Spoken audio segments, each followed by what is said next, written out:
welcome to Crimes Through Time. This is the first of a 5-part series exploring the lives of the 5 canonical victims of the unknown Victorian killer Jack the Ripper. These ladies never met. They all lived very different lives, but each yet ended up on the streets of Whitechapel in the autumn of 1888, forever linked by the way they met their end. During my research into cases, I usually find nothing more than a few statements made by family about who the victims were and how they lived their lives. In contrast, I can tell you so many details about the perpetrator. But not in this case. It has been my privilege to investigate the lives of the ladies, lives full of tragedy, in a society deliberately constructed against those who experience poverty, addiction, or disease, but lives not without joy, family, and love.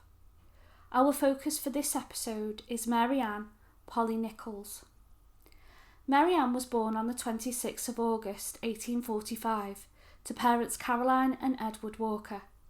The family made their home in the dilapidated 200-year-old house on Dawes Court in Gunpowder Alley off Shoe Lane. When Charles Dickens wrote Oliver Twist, it would be this neighbourhood that would provide the inspiration for the slum lodgings inhabited by Fagin and his gang.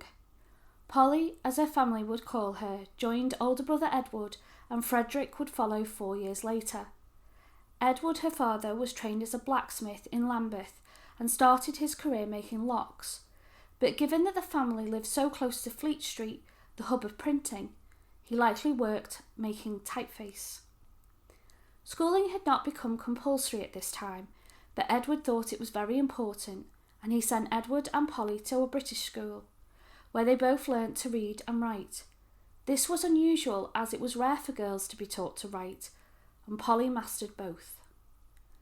As was typical of the time, the family moved lodgings fairly frequently. The Walkers lived in Dean Street, Robin Hood Court, Harp Alley, and never moved out of the small area of High Holborn. But all these lodgings were, quote, filthy, overpopulated dwellings, made a comfortable home for nothing but disease, end quote. Whole families would occupy 1 or 2 rooms. Sanitation was poor and the air was polluted. In 1852, when Polly was just 7, she would experience her first great loss. In spring, her mum began to develop flu-like symptoms and a cough that got progressively worse. It was tuberculosis, a disease that ran rife through the overcrowded and run-down lodging houses of London. Caroline, feverish and thin, passed away on the 25th of November. Most men in Edward's position would have dropped off his children with a female relative, or worse, committed them to the workhouse. Edward chose to keep his family with him. Caroline's older sister Mary Webb was on hand to help with the childcare, but the Walkers stayed together. He would never remarry. Unfortunately, another loss was to befall the family. In the Victorian era, tuberculosis was the biggest killer, especially in family groups, because of the extreme close quarters everybody lived in. 18 months after Caroline passed, Frederick began to sicken. The family baptised him on the 14th of March, 1854, and a month later they laid him to rest alongside his mother. Polly was expected to grow up quickly and to take over the role of woman of the house. By 9, she was skilled in keeping the house and preparing meals for her father and brother. Edward and Polly would form a strong father-daughter relationship, one that would remain so for her whole life. Due to her duties at home, she was able to avoid having to go into domestic service that was usual for a working-class girl to leave home to do. Polly was able to continue her education all the way through to 15 instead. She was described as petite, dark-haired and had brown eyes. In 1863, she would meet the man that would become her husband. William Nichols was a young man with a broad, sunny face and light hair. He was a friend of her brother Edward's, and it was likely that it was him that introduced them. A proposal was given and accepted just before Christmas, and Polly became Mrs. Nichols on the 16th of January 1864. Baby William Edward Walker Nichols joined the family on the 17th of December 1864, and by the autumn of 1865 she was expecting again. The family were lucky, with 3 men all contributing financially. They were able to move to 131 Trafalgar Street, a 2-storey brick cottage, and the family had exclusive use of the 4 rooms. Edward John was born on the 4th of July 1866, followed by George Percy on the 18th of July 1868 and Alice Esther in December 1870. However, loss was never far away, and baby William failed to thrive and passed away at just 1 year and 9 months. In 1870, William would leave the household to marry and start a family of his own. With him went his income, and the extra mouths to feed. The family began to worry about their financial future. An incredible opportunity presented itself to the Nichols just 6 years later. George Peabody was an American philanthropist who wanted to give back to his adopted city of London. He considered the biggest problem facing working class people was housing, so he set about constructing blocks of flats called the Peabody Buildings. His aim was, quote, to promote the health, happiness and moral well-being of the working classes, end quote. He intended his tenements would offer accommodation superior to anything otherwise available for the labouring population. Those that were to reside in these buildings were heavily vetted by the Peabody trustees. Only the, quote, most deserving of the working poor, who displayed an appropriate moral character, as well as the means to meet the weekly cost of their rent, were admitted as residents, end quote. One such building was built opposite William's place of work, a printing house called William Close and Son. This printing house would print some of the era's most famous works. Charles Dickens would go in person to Duke Street to correct his proofs. In 1876, the Nichols were judged to be ideal tenants for the Stamford Street block, and on the 31st of July they moved in to the 2nd floor of D block, number 3. It had a stove to cook on, working indoor toilet, and a place to dry laundry where it wouldn't get covered in soot. There were 4 rooms for the exclusive use of the family. Quote, work, community and family, health, industry and moral well-being would all fit together as the era's social reformers intended, end quote. This would be the first time Polly lived away from her father, who moved in with her brother Edward and his family in nearby Guildford Street. There were strict rules to be adhered to for both cleanliness and behaviour, enforced by the superintendent and porters. If a tenant fell below the standard, they risked being turned out. However, like in all close communities, there was a significant amount of drama that would never be logged in the superintendent's books. On the 19th of April 1875, widow Sarah Vidler and her 4 children had moved into the Peabody building. With her was her 21-year-old married daughter, Rosetta, who was in a difficult position. She had married sailor Thomas Wools on the 4th of January 1874, and he returned to sea on the 4th of February. Eventually, the distance and time apart meant they decided to separate, returning Rosetta to her mother's house as a dependent. In 1878, the Nichols moved next door to the Vidlers. Polly was expecting Henry Alfred, who arrived in December. The family were tightening their belts and moved to a smaller flat. Rosetta was employed to help Polly care for her 4 small children. From here, the Nichols' marriage began to struggle. William would claim that Polly had suddenly taken to drinking, although nothing is recorded in the logs of any observed drunken behaviour. It would be at her inquest that her father would reveal publicly the root of the issue. William and Rosetta had been having an affair. Polly probably had taken to drinking, lonely, exhausted, and maybe with some postnatal depression, while watching the man she loved betray their marriage. Between December 1878 and early 1880, William claimed Polly stormed out of their home and returned to her brother's house where her father lived many times. There she would have been reminded of her duty to her family, to stand by her husband and care for her children, and encouraged to go home. It is claimed around this time, quote, William turned nasty, end quote. On the 29th of March 1880, whether planned or in the heat of the moment, Polly left her family home and she would never return, leaving her children behind. Polly knew that Rosetta could not be removed from their lives. William would not have agreed to move. He had made his choice and she made hers. This decision was the first step on Polly's road to Whitechapel. Separation was not uncommon in the era, but it meant the end of a woman's moral status. A woman's life purpose was to be a good wife and mother. To abandon her role was to literally be viewed as, quote, unfit, immoral, a specimen of broken womanhood, end quote. By doing so, she would endure poverty and permanent stigma. Divorce was not an option. Even if Polly had the money to cover the high cost of court and solicitors' fees, she had no grounds. Adultery on the part of the husband was only grounds if there had been incest, rape or cruelty. A man's right to cheat was enshrined in law. If a woman was to stray, a man could not only divorce her but cast her out without maintenance. Under the 1878 Matrimonial Causes Act, if William had been charged by a magistrate for being violently abusive to Polly, that would have been grounds, but no charge was ever laid in their case. This left her one option: to get an unofficial separation with the help of the workhouse by claiming that she had been deserted by William. A husband couldn't simply send his wife and family to the poorhouse and walk away.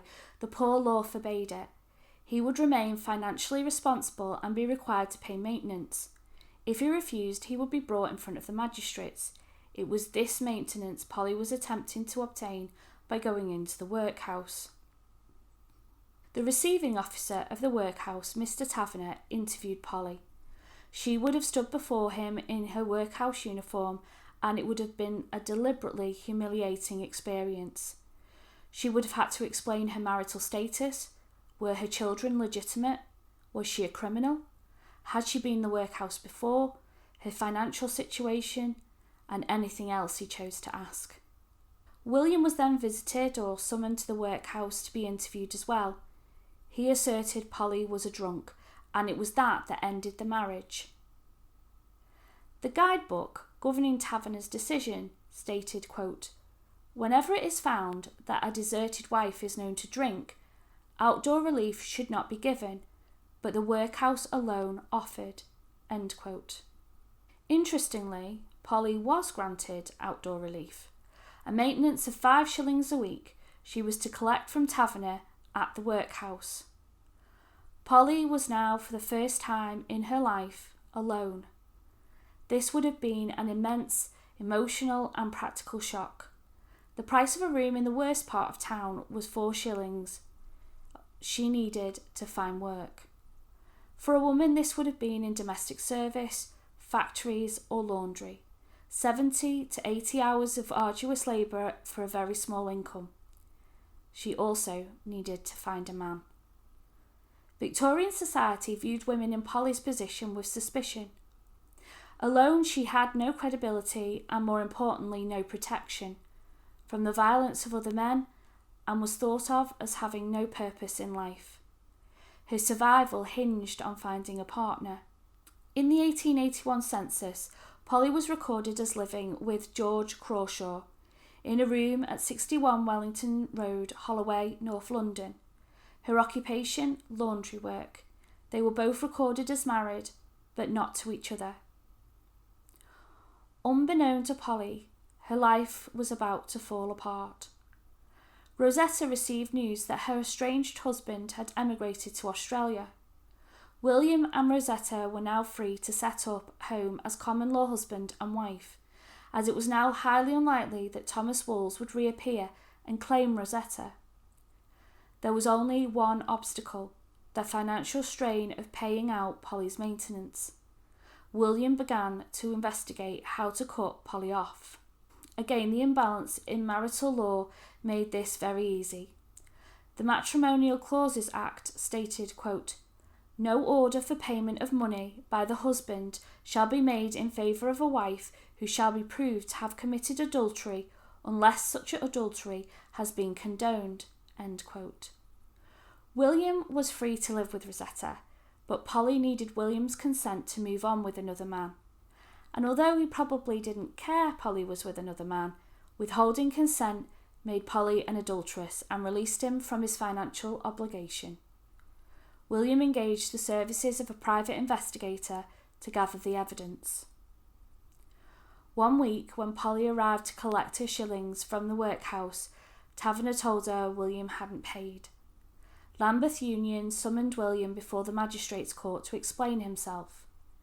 William was prepared and skillfully presented his case to the judge. Polly was an adulterer living with another man without his consent. Polly denied she was, but the judge didn't believe her, and William was absolved of his financial responsibility for her. Polly was probably telling the truth about her living situation, because the loss of her maintenance left her destitute. On the 24th of April 1882, Polly entered the Lambeth Union workhouse. On the 28th of July 1882, William and Rosetta packed up their lives in the Peabody building and started a new life together, taking with them Polly's children. Polly would remain in the workhouse for 11 months, discharging herself on the 24th of March 1883, only to return on the 21st of May to the 2nd of June. This time she went home to her father, joining him, her brother, his wife, and 5 small children in Guildford Street.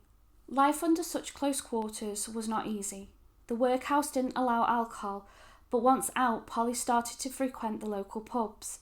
Arguments ensued and the atmosphere turned sour. It is likely Polly felt a lot of shame, once a Peabody tenant, wife and loving mother, now an extra mouth in her brother's house.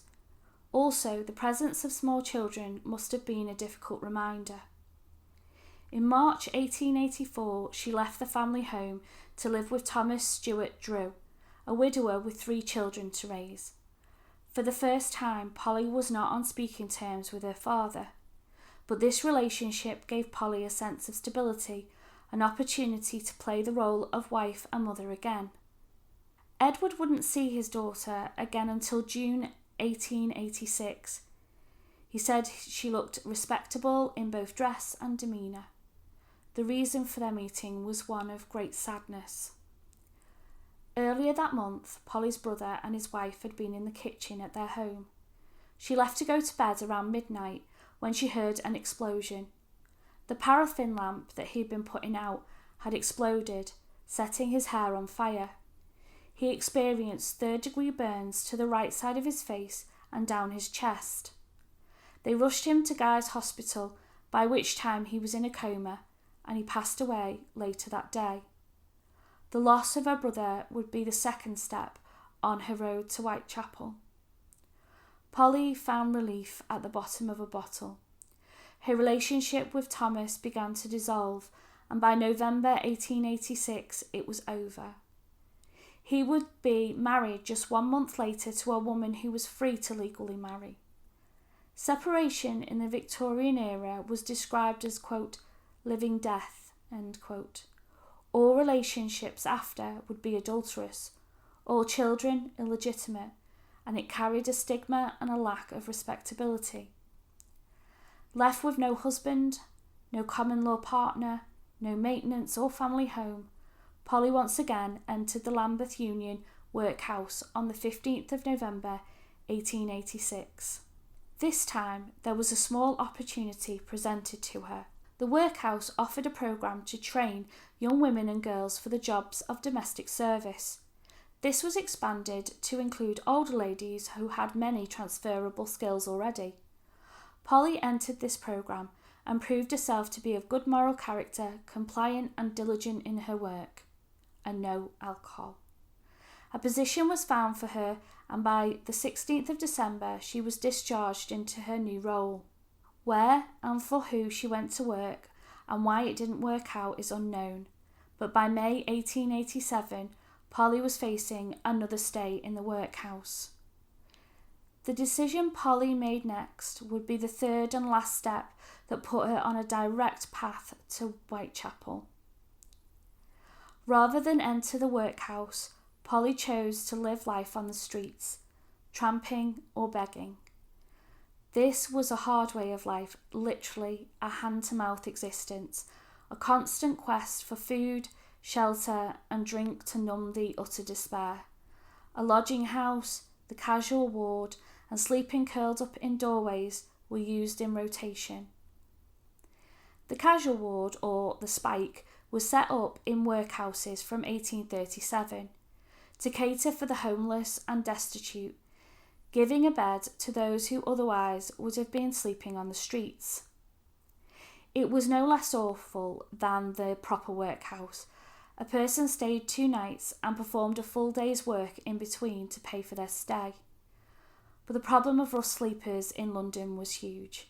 In 1887, 200 to 600 people slept rough in Trafalgar Square alone each night. From here, Polly joined the lowest class of person in Victorian society. Those who tramped, particularly the women, were viewed as, quote, corrupt, defective and sexually impure, end quote. It was assumed that they would do anything for food and a bed. But even at this low status, Polly needed a male protector. Alone, she was vulnerable to violence of all kinds. This need for a male companion meant that many women formed partnerships with other vagrants. The police interpreted this coupling up as all vagrant women being free with their favours and all of them being prostitutes. But selling sex wasn't the only way to make money, and with all respect to Polly, she was in her 40s now. No competition for the younger ladies selling their services. Polly turned to begging. Interestingly, it was not the rich that would throw a few coins to the unfortunate soul asking. It was the low-income workers, dockers, labourers who were the most generous. They had an appreciation for the precarious nature of life.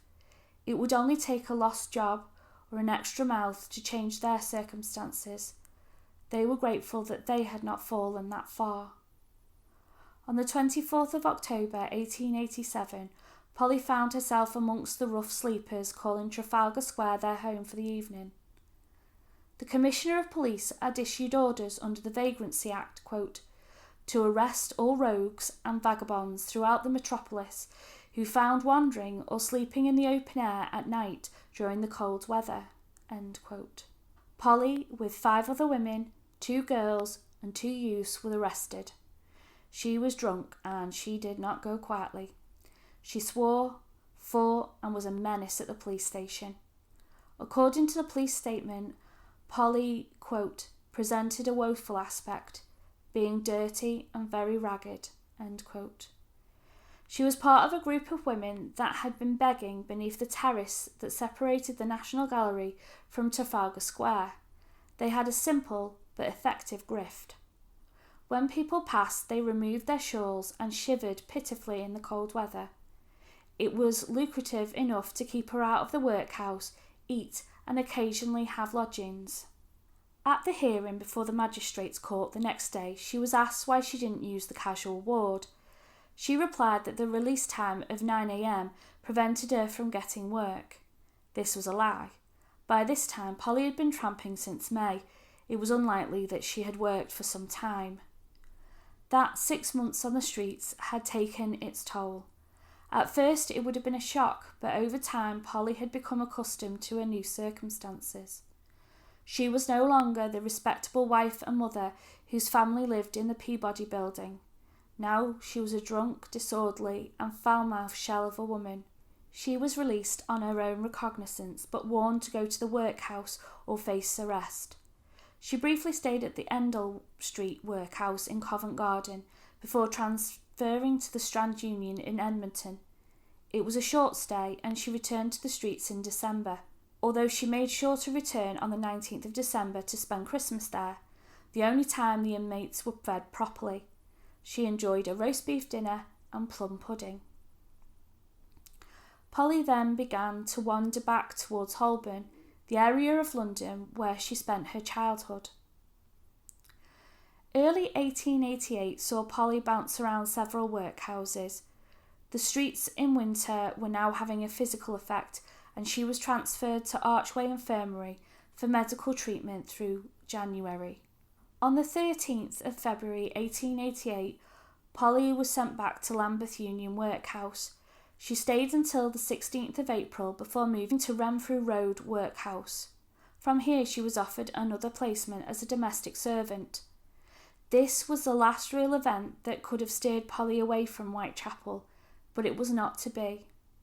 Samuel Cowdery and his wife Sarah were a couple in their 60s and lived in a cottage, Ingleside, in Wandsworth, with an unmarried niece.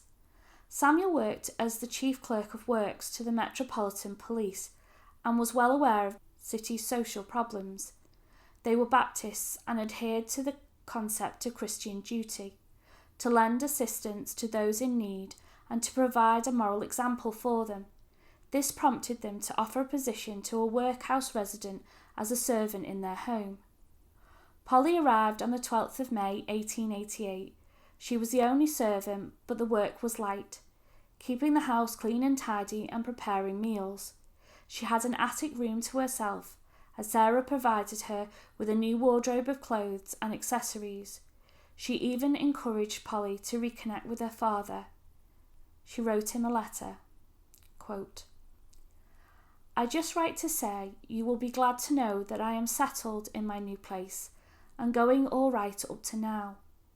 My people went out yesterday and have not returned, so I am left in charge. It is a grand place with trees and gardens back and front. All has been newly done up. They are teetotalers and very religious, so I ought to get on. They are very nice people and are not much to do.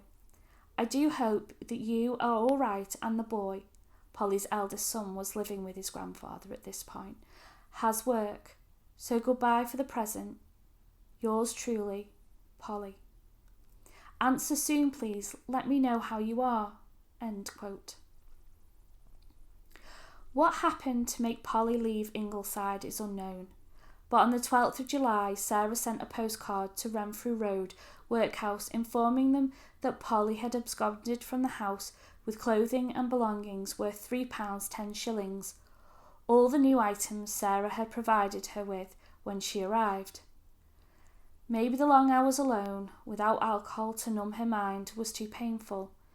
It is clear from now on Polly is addicted to alcohol.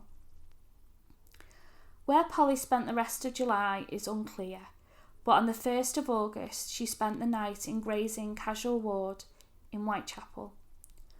Polly then moved to her favoured lodging house, Wilmot's, at 18 Thrall Street, the only lodging house in Whitechapel that catered solely for women, making it the safest place for a single woman. She shared a room with 3 others, including her friend Ellen Holland.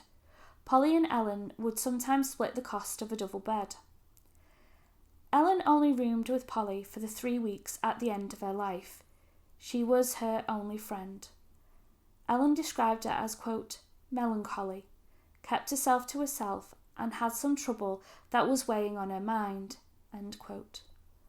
Polly stayed at Wilmot's until the 24th of August, when her money begins to run out. She had requested credit, but as the duty keeper didn't know her very well, she was declined and turned away. She went back to tramping. She spent some time around Boundary Street in Shoreditch and a few nights at the White House lodgings on Flower and Dean Street. We are now at the 31st of August 1888, the last day of Polly's life.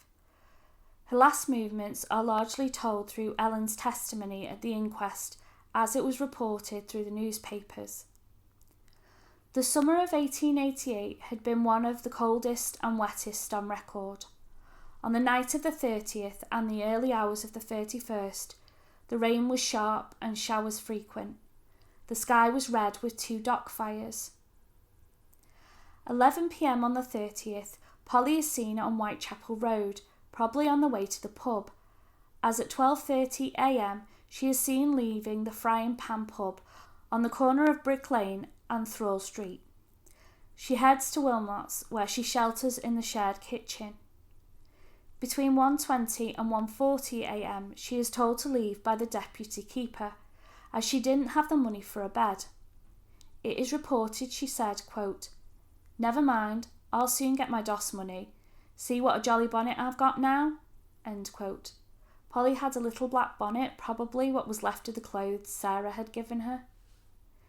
This statement would be used at the inquest and in the newspapers that Polly was intending to go out to solicit, but it is more likely that she intended to pawn the bonnet. At 2:30 a.m, Polly meets Ellen, who had been watching the Shadwell dry dock fire. Ellen states, quote, "She was very drunk and staggering against the wall," end quote. She is sure of the time because the church clock struck 2:30 a.m. Polly said to her, quote, "I've had my DOS money 3 times today and spent it. It won't be long before I'm back," end quote. The ladies talk for 7 or 8 minutes before Polly leaves, walking east down Whitechapel Road. At 3:15 a.m, PC John Thane passes Bucks Row on his beat. He reports nothing unusual. Sergeant Kirby also passes and sees nothing out of the ordinary. At 3:40 a.m. to 3:45 a.m. on the 31st of August 1888, the body of Mary Ann Nichols is discovered in Bucks Row by Charles Cross, a carman on his way to work. He calls to his friend Robert Paul and he comes over. Polly's hands and face are cold, but her body is still warm. The men arrange her skirt to give her some dignity and went to fetch a policeman. They inform PC Jonas Smithson, but in the meantime PC John Neal and PC Thane had come across the body. Dr. Rees Ralph Llewellyn was called for, and life was pronounced extinct at 3:50 a.m, quote, "but for a few minutes," end quote. Where she was found there was many cottages with people sleeping. She was found directly underneath the window of Emma Green, who had retired to bed at 11 p.m. and slept right through undisturbed until the police knocked. Polly was identified by Lambeth workhouse inmate Mary Ann Monk, and this was further confirmed by William Nichols. What had been done to Polly was horrific. This is the inquest testimony of her wounds as reported in the Times newspaper. Quote, "5 teeth were missing, and there was a slight laceration of the tongue. There was a bruise running along the lower part of the jaw on the right side of the face. There might have been caused by a blow or from the pressure from a thumb. There was a circular bruise on the left side of the face, which also might have been inflicted by the pressure of fingers. On the left side of the neck, around 1 inch below the jaw, there was an incision of 4 inches in length that ran from the point immediately below the ear. On the same side, but an inch below and commencing about 1 inch in front of it, was a circular incision, which terminated at a point about 3 inches below the right jaw. That incision completely severed all the tissues down to the vertebrae. The large vessels of the neck on both sides were severed. The incision was about 8 inches in length. The cuts must have been caused by a long-bladed knife, moderately sharp and used with great violence. No blood was found on the breast, either of the body or the clothes. There were no injuries about the body until just about the lower part of the abdomen. 2 or 3 inches from the left side was a wound running in a jagged manner. The wound was a very deep one, and the tissues were cut through. There were several incisions running across the abdomen. There was 3 or 4 similar cuts running downwards on the right side, all of which had been caused by a knife which had been used violently and downwards. The injuries were from left to right and might have been made by a left-handed person. All the injuries had been caused by the same instrument." End quote. The inquest was more of a moral investigation of Polly and whether she deserved her fate because of her behaviour, more than to find out what happened. The police and newspapers had 2 theories. Polly, after all, was the first victim of Jack, and they had no way of knowing what would follow. The first was a high-rip gang extorting money from a prostitute. The second was a lone prostitute killer. Quickly, the second theory became the favoured. Ellen, Polly's father, and William Nichols all asserted Polly was not in the sex trade. In fact, no one could find any proof that Polly had ever sold favours. William Nichols was questioned and stated that he had cut off Polly's maintenance because she was living with another man. This translated into the newspapers to Polly being an adulterous and fallen woman. It was assumed as fact that Polly was in Bucks Row for privacy with her client turned murderer. This assumption meant that a more likely scenario was overlooked, that Polly was a regular rough sleeper, was in a secluded spot curled up asleep in a place that she felt safe. Jack then happens upon the sleeping woman, slashing her throat before she could wake enough to make a sound. Polly was an impoverished, ageing, worthless female resident of Whitechapel's slum lodging houses. That's all the newspapers needed to know about her.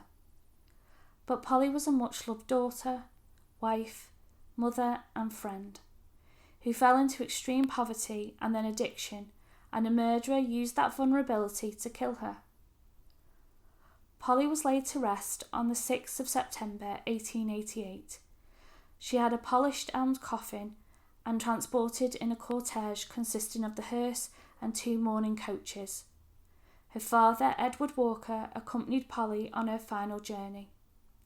Her ex-husband William and eldest son Edward also attended. She is buried in the City of London Cemetery.